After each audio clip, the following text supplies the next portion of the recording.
Hello student, स्वागत आप सभी का एक और नई वीडियोस में। ये कैश फ्लो की बच्चों फोर्थ वीडियो रहने वाली है। जो बच्चे मुझे फर्स्ट टाइम देख रहे हैं वो पुरानी वीडियोस को देखिए, जिनसे उन्हें पता चल सके कि हम अभी क्या पढ़ रहे हैं।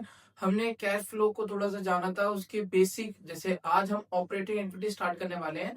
ऑपरेटिंग एक्टिविटी का बेस क्या होता है, net profit before tax and x वो कैसे कैलकुलेट करते हैं, उसका फॉर्मेट एंड उसके न्यूमेरिकल क्वेश्चन भी हमने बनाए हैं। वीडियो जरूर देखिए। आज हम ऑपरेटिंग एक्टिविटी को स्टार्ट करते हैं। हम समझते हैं कि ऑपरेटिंग एक्टिविटी क्या होता है एंड एग्जाम में हमें किन बातों का ध्यान रखना है। ठीक है, यहाँ पे बच्चों कंप्लीट एक फॉर्मेट दिख रहा होगा, ये हमारा ऑपरेटिंग एक्टिविटी है, आपको कैसे बनाना होता है।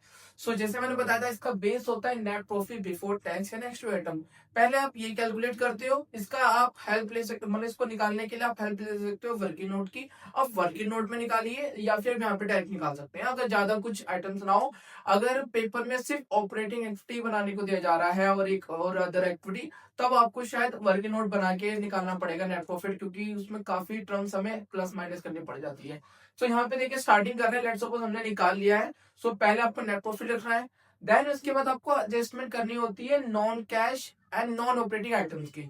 अब non cash and non operating item क्या होता है, तो देखो ऐसी चीजें जिसमें कैश इन्वॉल्व ना हो बट हमारे प्रॉफिट को प्लस या माइनस करा हो, तो वो हमारे नॉन कैश आइटम्स हो जाते हैं। जैसे कि यहाँ पर है depreciation on fix asset and amortisation of intangible asset. मतलब अमोर्टाइज मतलब क्या होता है, वैल्यू का कम होना, जितने भी इंटेंजिबल एसेट होती है, पेटेंट, गुडविल, ट्रेडमार्क, ये हमारे क्या होते हैं, इंटेंजिबल एसेट्स होते हैं, तो इनकी वैल्यू का कम होना अमोर्टाइजेशन होता है।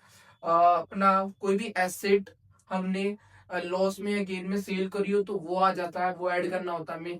ठीक है, इसके बाद अगर हमारी कोई बोरिंग वगैरह है, जैसे डिवेंचर, बैंक लोन, तो उनका इंटरेस्ट हो गया। हम प्रेफरेंस शेयर या डिवेंचर को रिडीम कर रहे हैं, वो भी प्रीमियम पे, तो redemption on premium, premium on debenture या प्रेफरेंस शेयर, तो वो आ जाता है। ठीक है, तो और या फिर हमें कोई इनकम मिली हो, जैसे नॉन ऑपरेटिंग इनकम हमारी हो सकती है, जैसे कोई रेंट हमें मिल रहा हो, रेंटल इनकम, हमें डिविडेंड रिसीव हो रहा हो, तो ये सब चीजें क्या होती है, हमें यहाँ पर एड बैक करनी होती है। ठीक है, सिंपल आपको याद रखना है। तो जब आप ये चीजें एडजस्ट कर लेते हो, जब आप नेट प्रॉफिट में ये एडजस्टमेंट बना लेते हो, देन बेटा जो हमारा बैलेंस आता है उसे हम कहते हैं operating profit before working capital change. ठीक है, तो हमारा ऑपरेटिंग प्रॉफिट क्या है। इसके बाद आप लोगों को करना होता है जितने भी हमारे एज करेंट एसेट और करंट लायबिलिटी में चेंजेस होते हैं, मतलब इंक्रीज एंड डिक्रीज, आपको डिफरेंस बैलेंस लिखना है। आपको टोटल बैलेंस देखना, आपको देखना है हमारी करंट एसेट कितनी इंक्रीज हो रही है, करंट लायबिलिटी कितनी इंक्रीज और डिक्रीज हो रही है, तो उन चीजों को हमें यहाँ पे एडजस्ट करना होता है। एक सिंपल सा रूल आप याद रखोगे बेटा, जो भी हमारा लॉस होगा, ठीक है, लॉस को आप क्या करोगे, यहाँ पे प्लस करेंगे जो भी हमारे लॉस होंगे। जैसे लॉस मतलब मैं आपको बोलूं, हमारी करंट एसेट की वैल्यू डिक्रीज होनी, वो लॉस है, तो उसको ऐड करोगे। या हमारी करंट लायबिलिटी इंक्रीज होना, ये हमारे लिए लॉस है। ठीक है, तो ये हमें करना होता है ऑपरेटिंग एक्टिविटी में। ऐसे ही अगर हमारा कोई गेन हो रहा हो, जैसे हमारी करंट एसेट की वैल्यू बढ़ गई, ठीक है, हमारे करंट लाइबिलिटी की वैल्यू घट गई, तो ये हमारे लिए गेन है, फायदा है, तो आप उसको माइनस करो। तो ये गुरु मंत्र आप याद रखेंगे।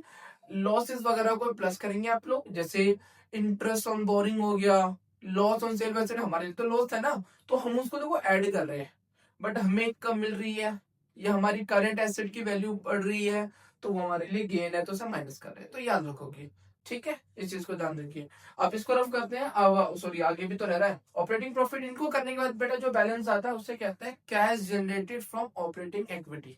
ठीक है, एंड इसके बाद हमें एक टैक्स माइनस करना होता है, इनकम टैक्स।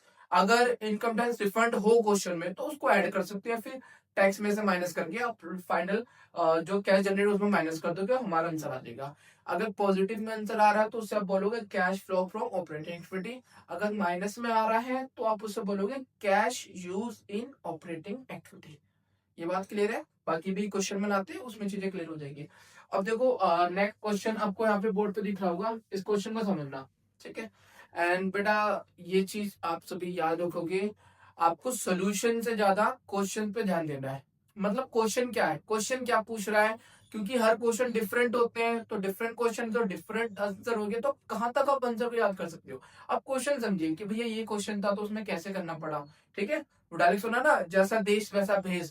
तो जैसा क्वेश्चन होता है वैसा आंसर करना होता है। ऐसा नहीं कि मैंने आज आपको एक आंसर सिखा दिया तो आपने सोचा हमें अरे ऑपरेटिंग एक्टिविटी हमें आ गई, ऐसा नहीं बनने वाला। आपको क्वेश्चन जरूर देखने हैं कि इस क्वेश्चन में क्या डिमांड था तो हमने किस तरीके से करा। ठीक है, तो इजी है, ज्यादा मुश्किल नहीं पड़ेगा। तो क्वेश्चन देखिए, एक अच्छा सा क्वेश्चन है, आप लोगों को आइडिया लग जाएगा कि आप ऑपरेटिंग एक्टिविटी कैसे बनाओगे। ठीक है, चलिए स्टार्ट करते हैं यहाँ पर। तो सबसे पहले मैंने आपको बताया कि हम कैसे स्टार्ट करते हैं, सोल्यूशन कैसे बनाना स्टार्ट करते हैं हम। सबसे पहले हमें निकालना होता है net profit before tax and expenditure. Side by side notes वगैरह चलते रहेंगे, आप देखते रहना। ठीक है, जहां पे कोई भी इंपॉर्टेंट पॉइंट होंगे। मेरे पास जो क्वेश्चन है देखिए, सबसे पहले हमें क्या लिखना होता था भाई, हमें लिखना होता था सरप्लस का डिफरेंस। ठीक है, यहाँ पे देखिए, तो मैं वर्किंग नोट बना लेता हूँ पहले। वर्किंग नोट, ये आप वर्किंग नोट क्वेश्चन के लास्ट में बनाया करो तो ज्यादा बेटर है। ठीक है, सो फर्स्ट हम निकालते हैं net profit before tax and extra ordinary item.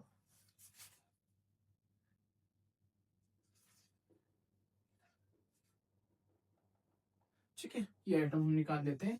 सो देखिए किस तरीके से निकलेगा, सिंपल। सबसे पहले तो हम निकल लेते हैं डिफरेंस जो है, किसका डिफरेंस निकालना होता है, difference between closing and opening surplus. ठीक है, या फिर स्टेटमेंट ऑफ P&L लिख सकते हो आप। सो इस साल, ठीक है, हमारा जो करंट ईयर है उसमें देखो आपको 80,000 दिख रहा होगा, और पिछले साल 22 में कितना था, 60,000। तो कितना डिफरेंस आ रहा है, 20,000 इंक्रीज हो रहा है, प्लस हो रहा है। तो प्लस में लिखेंगे 20,000। ठीक है, माइनस में भी आ सकता है। इसके बाद हमें क्या करना होता था, हमें प्रोविजन फॉर टैक्स, डिविडेंड वगैरह, प्रोपोज डिविडेंड, कोई रिफंड वगैरह हुआ, ठीक है, कोई एक्स्ट्रा आइटम, उनको एडजस्ट करना होता है, जो कि इस क्वेश्चन में मुझे नहीं दिख रहा। इन्वेंट्री, डेप्रिसिएशन, ट्रेड पेबल नहीं है। ठीक है, तो यही बच्चों हमारा क्या हो जाएगा, इसी को हम बोलने वाले हैं। मतलब यहाँ पे हमें ज्यादा मेहनत नहीं करनी पड़ी, यहाँ पर हमारा net profit before tax and extra बहुत इजीली आ गया। ठीक है, तो ये हमारे लिए एक छोटा सा क्वेश्चन था, इसलिए हमारा इजीली हो गया ये।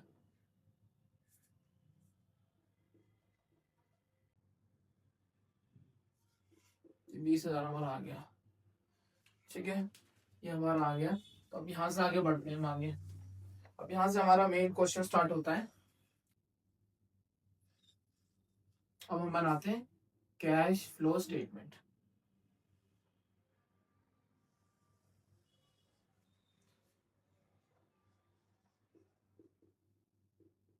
Cash flow from operating activity, हमारा आज का टॉपिक था ऑपरेटिंग एक्टिविटी। तो इसको हम स्टार्ट कर रहे हैं, किस तरीके से बनाते हैं। तो सबसे पहले इसकी जो स्टार्टिंग करनी होती है वो करनी होती है नेट प्रॉफिट वाले बैलेंस से, तो जो कि हमने अभी कैलकुलेट करा है, net profit for tax and extra ordinary items, जो कि हमारा आ रहा है 20,000। तो 20,000 हम यहाँ पे लिख देते हैं। अब इसमें हम एडजस्टमेंट करेंगे, adjustment for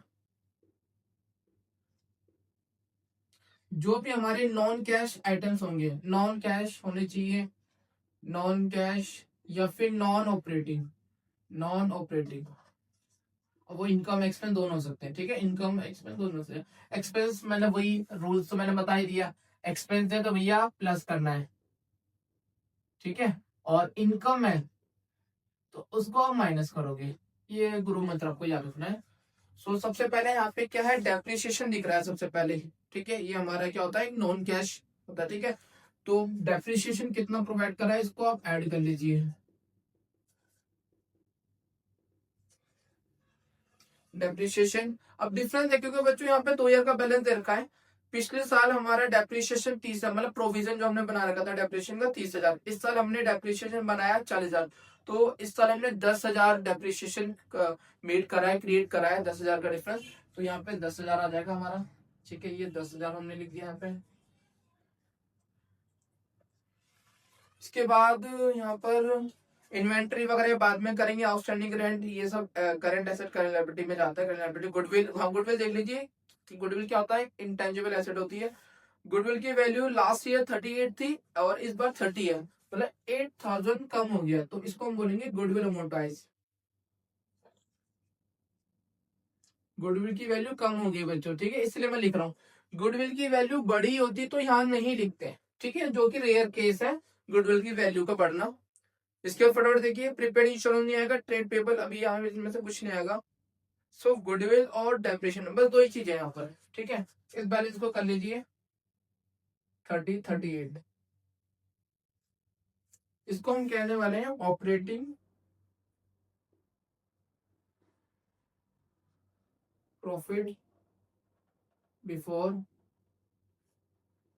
working capital change, ठीक है। अब इसमें हमें अपनी करंट एसेट करंट लायबिलिटी को एडजस्ट करना है। रूल वही रहेगा, जो लॉस है उन्हें ऐड कर दोगे। अब यहाँ पे लॉस क्या है, सबसे पहले हमारे पास आ रहा है करंट एसेट के नाम पे ट्रेड रिसीवेबल। अब ट्रेड रिसीवेबल देखिए बेटा, लास्ट ईयर 31 के थे, इस साल 25 के हो गए, 6000 बेटा कम हो रहे हैं, ठीक है। तो इसको बोलोगे decrease in trade receivable. Trade receivable हमारे एसेट है ना, करंट एसेट, वो डिक्रीज हो रहे हैं बच्चों, तो प्लस करेंगे, यहाँ पे कर लेते हैं एडजस्टमेंट। इसके बाद इन्वेंट्री देखिए बेटा 60 से 80, ये तो इंक्रीज हो रहे हैं, तो प्लस हो रहा है, गेन हो रहा है, गेन को माइनस करते हैं, तो इसको बाद में करेंगे, एक साथ करते हैं ना, ऐसे कंफ्यूज हो जाते हैं फिर हम। आउटस्टैंडिंग ग्रांट ये करंट लायबिलिटी होती है।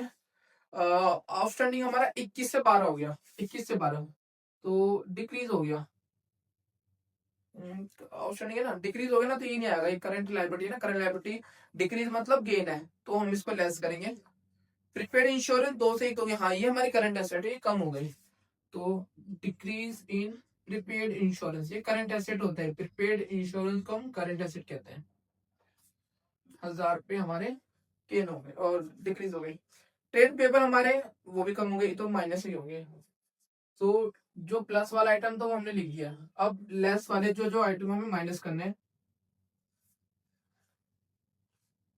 इन्वेंट्री क्या हुआ था, बढ़ गए थे ना, इन्वेंट्री हमारे 60 से 80 हो गए, तो increase in inventory, increase in inventories, 20,000 हमारे इंक्रीज हुए थे। और क्या क्या था, आउटस्टैंडिंग रेंट था एक, याद आया मुझे, जो कि कम हुआ था, तो डिक्रीज बोलोगे आप, डिक्रीज इन आउटस्टैंडिंग रेंट। कितने डिक्रीज हुए थे, 21 से 12, तो 8 और 9, 9,000 आ जाएंगे।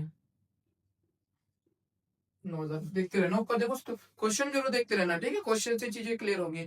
एंड प्रीपेड इंश्योरेंस हो गया था।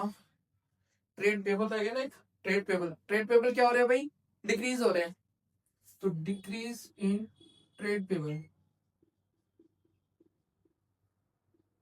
Decrease in trade payable 6,000। तो ये सारी चीजें माइनस हो रहे थे, तो इसको एक साथ प्लस कर लेते, मतलब माइनस करके यहाँ लिख देंगे, तो 20 और ये 19 और ये 35, तो 35 यहाँ पर आ जाएगा माइनस का।